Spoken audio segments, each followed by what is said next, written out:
आसमां छूने की चाह, हर कदम एक नई राह। नमस्कार, स्वागत है आप सबका कीर्तिमान एकेडमी ऑफिशियल यूट्यूब चैनल पर।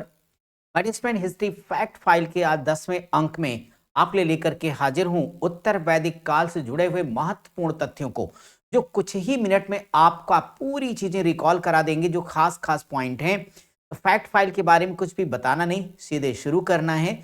तो आइए सबसे पहले शुरुआत करते हुए एक बहुत इंपॉर्टेंट पॉइंट पर डिस्कस कर दें।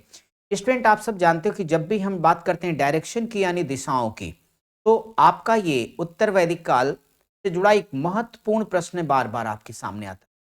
आप सभी जानते हैं कि आपकी ये दिशा कौन सी होती है। एन फॉर नॉर्थ आपका हो जाएगा, यहाँ पर यस फॉर साउथ आपका है, ये ई फॉर आपका ईस्ट हो जाएगा, डब्ल्यू फॉर आपका वेस्ट हो जाएगा। यहाँ पर हम आपको जानकारी दे रहे हैं ऐत्रेय ब्राह्मण।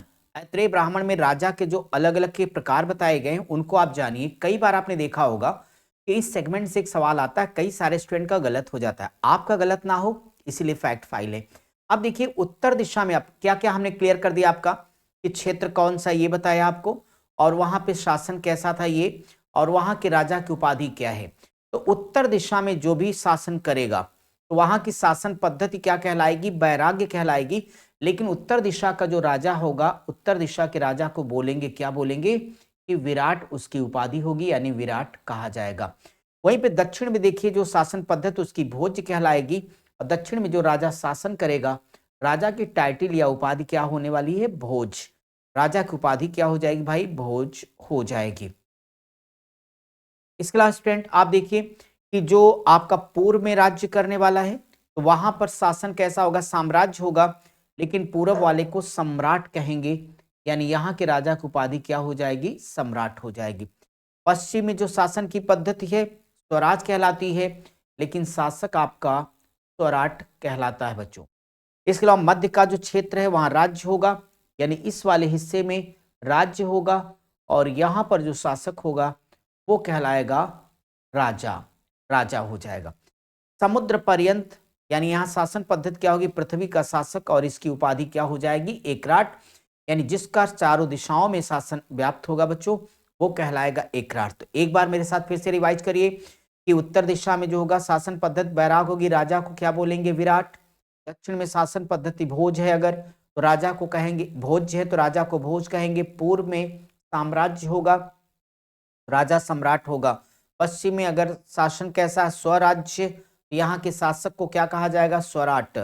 मध्य में अगर राज्य की बात करें, मध्य में शासन कैसा राज्य का, तो यहाँ पे कौन होगा, राजा।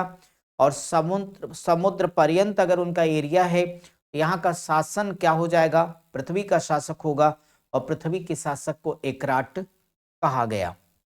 उत्तर वैदिक काल में बच्चों रत्निन, तो रत्निन का नाम आप जानते होंगे, एक तरह से रत्निन, रत्निन,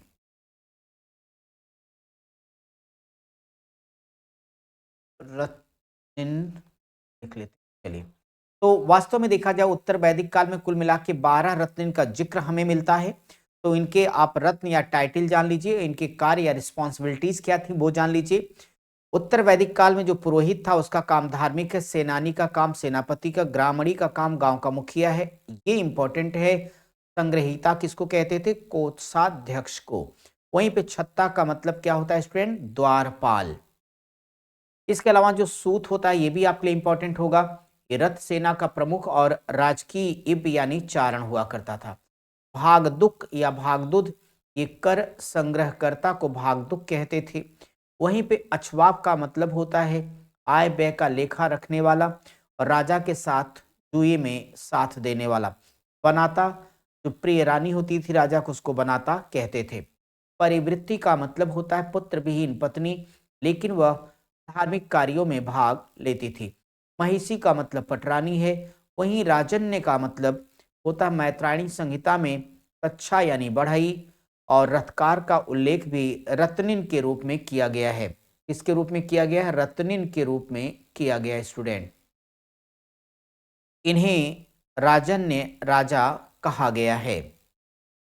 इसके अलावा कुछ महत्वपूर्ण चीजें आपने देखा होगा कि हमारे 4 वेद हैं, उन 4 वेदों का जो उच्चारण करने वाले पुरोहित हैं या ऋत्विज हैं, उनको किस नाम से, किस वेद का कौन सा पुरोहित या ऋत्विज है, ये आप यहाँ जान लीजिए। तो ऋत्विज और संबंधित वेद यानी कैटेगरी एंड एसोसिएटेड वेदा। होता या होत्र, ऋग्वेद का जो पाठ करने वाला पुरोहित उसे होता या होत्र के नाम से जानते हैं। तो उद्गाता सामवेद का है। तो अथर्वयु या याज्ञिक यजुर्वेद। वहीं पे ब्रह्म अथर्ववेद के ऋत्विज या पुरोहित कहलाते हैं। तैत्रीय संहिता में बच्चों 3 ऋणों का जिक्र आता है। आप ये देख लीजिए, एक तरफ ऋण और उनका डिटेल डिस्क्रिप्शन या विवरण।